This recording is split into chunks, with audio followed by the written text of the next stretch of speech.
दिल्ली का राजा यानी कि राजा कहिए या मुख्यमंत्री कहिए केजरीवाल, अरविंद केजरीवाल नरेंद्र मोदी को हमेशा ललकारता रहा कि नरेंद्र मोदी उससे डरते हैं, उसकी पार्टी से डरते हैं। नरेंद्र मोदी उसका कुछ नहीं उखाड़ सकते। नरेंद्र मोदी तो कभी उसका नाम भी नहीं लेते थे, लेकिन नरेंद्र मोदी को ललकार ललकार के वो अपना कद बढ़ाने की कोशिश करते थे और अपने को बड़ा नेता, राष्ट्रीय स्तर का बड़ा नेता साबित करने की कोशिश करते थे। और क्योंकि नरेंद्र मोदी की लोकप्रियता भारत में लगातार बढ़ती गई, जनाधार बढ़ता गया, उनके काम को देख के, उनकी मेहनत को देख के, उनकी नीयत को देख के विदेशों में भी नरेंद्र मोदी की धाक बनी बहुत।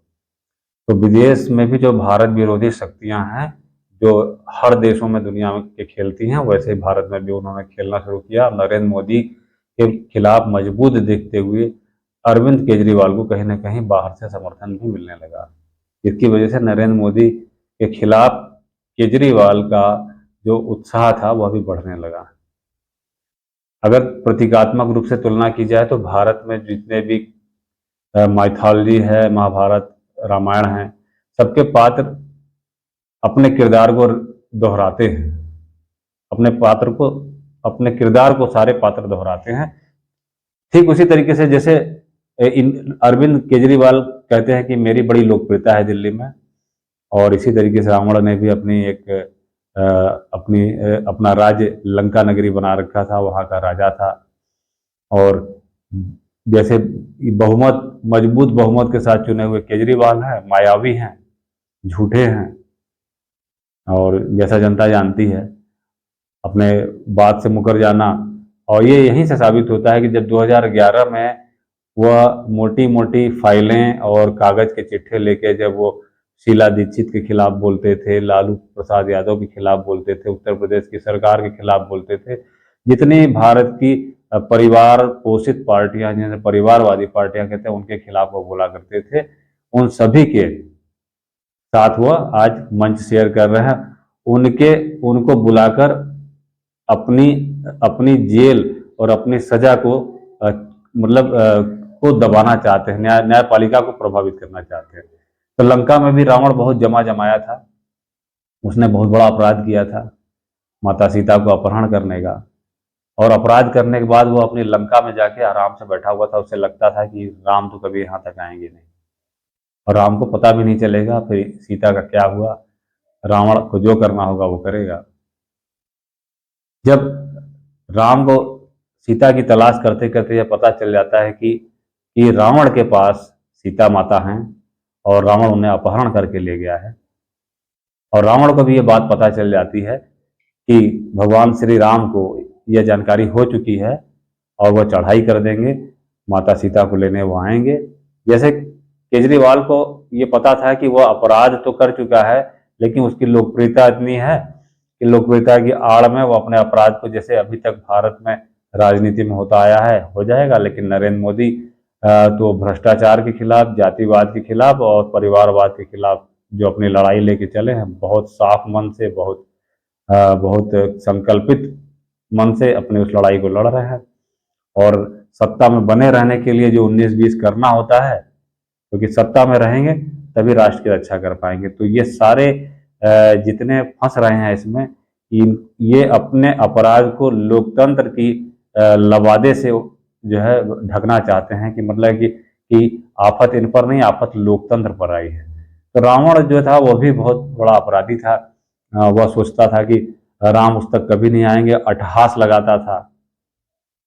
जिस तरीके से मोदी के खिलाफ केजरीवाल चुनौती और ललकार लगाते हैं कि मोदी हमसे डरते हैं, मोदी 2024 में नहीं जीत पाएंगे। ऐसे तो 2014 और 2019 की भी बात करते थे, और बीच बीच में बहुत सी बातें की है कि मोदी उनसे डरते हैं, आम आदमी पार्टी से डरते हैं।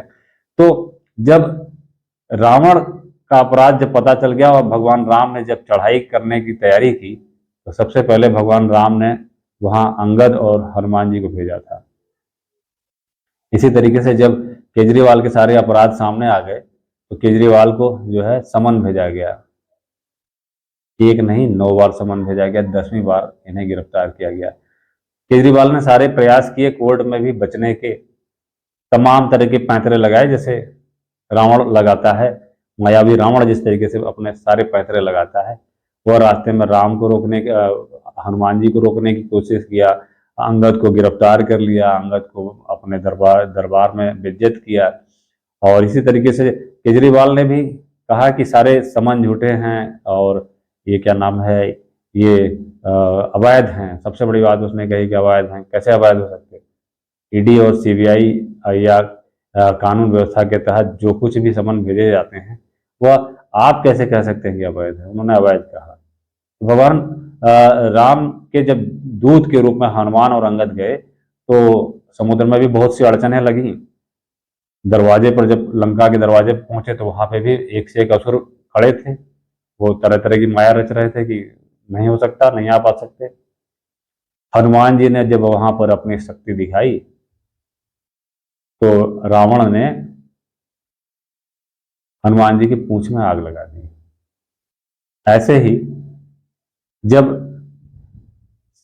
मोदी या ये कहिए आप, जब सरकार की तरफ से ईडी की जांच जब आगे बढ़ी तो केजरीवाल ने भी नए नए बड़े बड़े प्रपंच खेलने शुरू कर दिए। इलेक्शन है, ये है, वो है, मैं अभी इलेक्शन में बिजी हूँ, समन अवैध है, मैं नहीं आ सकता। और सबसे बड़ी बात है कि झूठ मक्कारी तो ये कि जब अगर आपके खिलाफ जांच बैठी और आप जांच में नहीं आते हैं तो शक गहरा जाता है। और इस संविधान का तो, भारत के संविधान का तो नियम है कि अगर पुलिस थाने से भी अगर आपको बुलाया जाता है तो आपको जांच में तो सहयोग करना पड़ेगा, आपको जाना भी पड़ेगा। आप भाग नहीं सकते, आप भागेंगे तो शक गहरा जाएगा और इससे माना जाएगा कि आप जांच में सहयोग नहीं कर रहे हैं, वैसे ही आप अपराधी हैं। इन्होंने जांच में किसी प्रकार का सहयोग नहीं किया। अभी भी ईडी का यही आरोप है कि उनसे जो 4 जमा किए गए मोबाइल हैं एप्पल, उनके वो पासवर्ड नहीं बता रहे हैं, कह रहे हैं हमें पासवर्ड याद नहीं है। क्या संभव है कि उन्हें पासवर्ड याद नहीं होगा? चलिए आगे बढ़ते हैं। फिर क्या होता है, रावण के पास जब जब हनुमान जी की पूंछ में आग लगाई जाती है तो उनकी लंका में हनुमान जी आग लगा देते हैं। कहीं ना कहीं आम आदमी पार्टी की भी लंका लग चुकी है। और जब सीबीआई जब ईडी ने जब अपने 9वें समन के बाद जब 10वीं बार उन्हें गिरफ्तार किया और रिमांड पे लिया, तभी आप समझिए आम आदमी पार्टी की लंका लग चुकी है। इसके पहले जिस तरीके से लंका जलने के पहले मायावी रावण ने बहुत से लोगों को भेजा कि इनको हम बढ़ने से आगे रोक दें, इसी तरीके से अपने बचाव में केजरीवाल ने कभी मनीष सिसोदिया को फंसा दिया तो कभी जो है जो सारे छल प्रपंच थे इसमें संजय सिंह भी फंस गए। संजय सिंह के फंसने के साथ साथ जो और दलाल थे और जो सौदागर थे वो सभी पारी पारी फंसते चले गए। इसी तरीके से रावण ने अपने बचाव में पहले जितने अपने आसपास पावरफुल लोग थे सबको भेज दिया। अपने पुत्र को भेज दिया, मेघनाथ को भेज दिया, अपने और पुत्रों को और भतीजों को भेज दिया, अपने भाई कुंभकर्ण को भेज दिया। मतलब सबसे बड़ी ताकत उसने कुंभकर्ण को लगा दी, अपने चाचा मामा आई रावण को लगा दिया। तो पारा पारी सब जो है भगवान राम की सेना के द्वारा जो है उनको समाप्त किया गया। इसी तरीके से केजरीवाल ने भी सबको भेजा, सब पारी पारी जब जेल में चले गए तो अब रावण की तरह अट्टहास लगाने लगा केजरीवाल की सीए के खिलाफ आवाज उठाने लगा और अपनी लोकप्रियता की बात करने लगा। 3 बार के हम सीएम हैं, हम लोकप्रिय हैं, हमने कोई गुनाह नहीं किया, किसकी हिम्मत है, ये है वो है। इनडायरेक्टली अपनी सारे छल प्रपंच माया रचने की कोशिश किया। जब से सत्ता में आया है केजरीवाल, जब से सत्ता में आए हैं 2011 के बाद से इनके एक एक झूठ और मक्कारी को लोगों ने देखा है। लेकिन माया रच के ये जहां पर है वहां पर अपनी लोकप्रियता कायम कर अपनी सत्ता बनाए रहते हैं, जिस तरीके से रावण अपनी लंका बनाया हुआ था। लेकिन कब तक ये लंका रहेगी? लंका यानी कि आम आदमी पार्टी, उनकी शक्ति और इनकी माया कब तक रहेगी? अब जब समय नजदीक आया कि रावण को ही अब जाना पड़ेगा तो रावण जाता है। रावण धीरे धीरे ईडी के रिमांड से तिहाड़ जेल तक जाता है। अब रावण बचने के लिए अपने अपने मायावी शक्तियों का प्रयोग करता है। अब रावण ने क्या किया, यानी केजरीवाल ने क्या किया कि अब जो इंडी गठबंधन था उसको इकट्ठा कर दिया। और उसे पता नहीं है कि विपक्ष के इस तरीके से एकत्र होने पर उसके खिलाफ खड़े शानदार बल्लेबाज देश के प्रधानमंत्री नरेंद्र मोदी के पास और अपना जो चाल है, जो अपनी जो योजना है वो और मजबूत हो जाएगी, क्योंकि अभी तक तो केजरीवाल के अलावा भी लोग थे, अब सिर्फ केजरीवाल हो गया, क्योंकि सारी पार्टियां सिर्फ केजरीवाल को छुड़ाने में लग गई, यानी भ्रष्टाचार के पक्ष में खड़ी हो गई। तो नरेंद्र मोदी जी के पास एक बड़ा और हथियार हाथ लग गया कि अब इन सबको जो है दिल्ली तक सीमित कर देंगे। जो सारी पार्टियां भारत के विभिन्न क्षेत्रों में मुद्दों को उठा रही थी, सब कुछ कर रही थी, अब केजरीवाल को बचाने और केजरीवाल को छुड़ाने में लग गई। और जहां देश को बचाने के लिए नरेंद्र मोदी लगे हुए हैं, उस देश के लोकतंत्र के आड़ में अपने भ्रष्टाचार को छिपाने में ये पार्टियां लगी हुई हैं। देश रहेगा तो लोकतंत्र रहेगा, और ये सारी लोकतंत्र का लबादा उड़ने वाली पार्टियां, सभी लबादा उड़ने वाली पार्टियां देश को कहीं ना कहीं खोखला कर रही थी जातिवाद, परिवारवाद, भ्रष्टाचार से। और इस तरीके से जब परिवारवाद, भ्रष्टाचार और जातिवाद रहेगा तो देश टिकेगा कहाँ? देश तो खंड खंड हो जाएगा। जब देश खंड खंड हो जाएगा तो लोकतंत्र को लेकर हम क्या करेंगे? लोकतंत्र की पुंगी बनाकर अपने पास रखेंगे? कोई फायदा नहीं है लोकतंत्र का। तब तो सबसे पहले देश बचना चाहिए। नरेंद्र मोदी की निगाह में आगे की 10 साल की योजना है, आगे की 1000 साल की योजना है कि देश को हम कैसे विकसित, समर्थ, मजबूत बनाएं। तो इस तरीके से आज पूरा दल एनडीए गठबंधन का केजरीवाल को बचाने में लगा हुआ है, और कोई मजबूत तर्क नहीं, कोई मजबूत तथ्य नहीं। लेकिन इधर ईडी और सीबीआई और न्यायपालिका जिस काम को लेकर आगे बढ़ रही है, इनकी लंका पूरी तरीके से लगेगी और इनकी माया का अंत होगा, नरेंद्र मोदी के हाथों होगा। और नरेंद्र मोदी को जहां ये ललकारते हैं कि नरेंद्र मोदी इनसे डर गए, नरेंद्र मोदी ऐसी आग से खेलने और ऐसी तूफान से खेलने के पुराने खिलाड़ी रहे हैं। अगर उन्हें डर होता तो इलेक्शन के समय केजरीवाल को कभी जेल की तरफ या इस तरह की सजा की तरफ आगे नहीं बढ़ाते। क्योंकि भारत में अब तक यही होता आया है कि राजनीति में जब चुनाव नजदीक होता है तो सहानुभूति की लहर बहुत काम करती है। तो अब देखना क्या है कि केजरीवाल सहानुभूति की कितनी लहर खड़ी कर पाते हैं। आज केजरीवाल सारे मंत्रियों को, जिस तरीके से रावण ने अपने सारे भाई बंधुओं को राम के खिलाफ भेजा और सारे मारे गए, उसी तरीके से सारे अपने पार्टी के नेताओं को केजरीवाल ने जेल में बिठा दिया। अब स्वयं जेल गए हैं, इसके बाद बचे कुचे भी जेल जाएंगे, क्योंकि उन्होंने बाकियों को भी जेल पहुंचाने का एक बंदोबस्त कर दिया है, उनका नाम ले लिया है। उन्होंने बताया है तिहाड़ जाने के पहले कि विजय नायर सारी रिपोर्ट आतिशी और सौरभ भारद्वाज को करते थे। तो यानी कि अगला नंबर आतिशी और सौरभ भारद्वाज का है। और इनको बचाने के लिए जब राघव चड्ढा आएंगे तो नंबर राघव चड्ढा का भी लगेगा। इसके पहले भी इनके बहुत से नेता जेल की हवा खा चुके हैं। अमानतुल्लाह खां हो, चाहे आपके एक नेता और थे जो कानून मंत्री हुआ करते थे, वो रहे।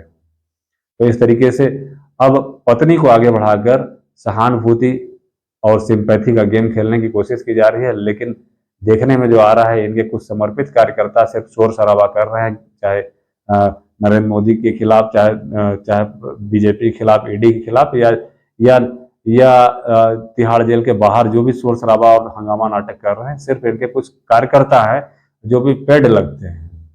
दिल्ली में ऐसी कोई लोकप्रियता या कोई लहर नहीं दिख रही है जो इनके खिलाफ खड़ी हो। जल्द ही असफल तरीके से दिल्ली सरकार, दिल्ली के मुख्यमंत्री जो कि अभी अपना पद भी नहीं छोड़े हैं, एक जिद है जिस तरीके से रावण को जिद थी कि लंका नहीं छोड़ेगा, सोने की लंका, क्योंकि उसको डर था कि सोने की लंका किसी के हवाले अगर वो करेगा तो उसके हाथ से वो सारी ताकत निकल जाएगी। और इसके पहले केजरीवाल ने भी उन सभी लोगों को ठिकाने लगा दिया जो पार्टी में कभी बराबरी का दर्जा रख सकते थे, या कभी जो संस्थापक सदस्य थे जो पार्टी में बराबर का हक मांग सकते थे, उन सभी को धीरे धीरे अरविंद केजरीवाल ने किनारे कर दिया। यानी पूरी लंका मेरे हाथ में रहे, उसका राजा मैं बन के रहूं। अभी भी जब जेल में बंद हैं तो पत्नी को के हवाले किए हुए हैं। पत्नी ही इस समय उनकी प्रवक्ता बन के सारी बात कर रही हैं, और उनकी आत्मा की आवाज, मतलब शरीर तो उनका जेल में है, उनकी आत्मा की आवाज जो है जनता तक पहुंचा रही है। ये बहुत बड़ा विषय है। आने वाले लोकसभा इलेक्शन में सब कुछ सामने आएगा, और इनकी झूठी सिंपैथी, इनकी मक्कारी और इनका झूठ जो कि मीडिया के माध्यम से भारत की जनता और भारत के कोने कोने तक पहुंच चुका है, सब तक पहुंचेगा।